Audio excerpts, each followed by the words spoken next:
जिसने हमारे चैनल को सब्सक्राइब नहीं किया है वो अभी करे। शुक्रिया। वाल्मीकि जी भोजपुरी स्टार।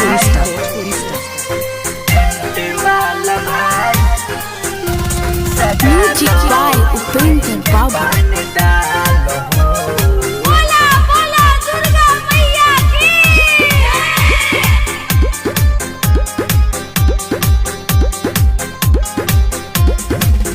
टेंट वाला भाई सजा दो माई के पान डालो हो।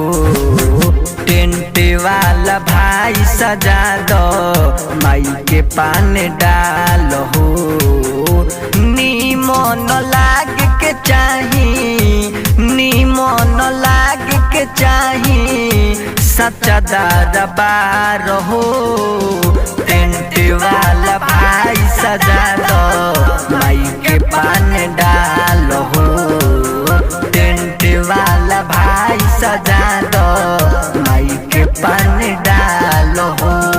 बोला बोला दुर्गा मैया की।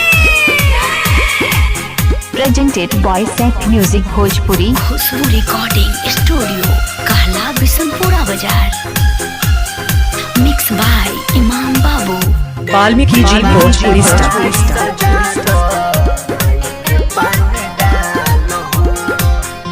मांगे के चंदा हम जू टोल बन खारा चा, टोल बन खारा हो। मांगे के चंदा हम जू टोल बन खारा चा। 9 दिन रखाई दुर्गा मैया के काला सा।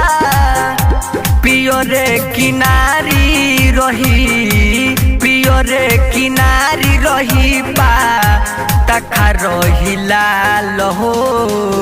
टेंट वाला भाई सजा दो माई के पान डालो हो।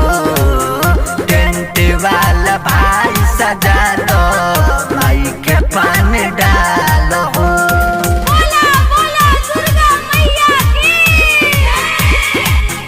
Presented by set music Bhojpuri. Khushboo recording studio कहला बिशनपुरा बाजार। मिक्स बाय इमाम बाबू। वाल्मीकि जी भोजपुरी स्टार।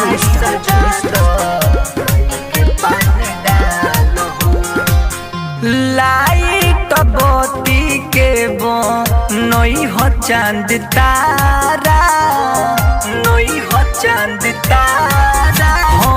लाइट बोती के बो नई हो चांद तारा। संजय शिवानी गजबे लागी नजारा।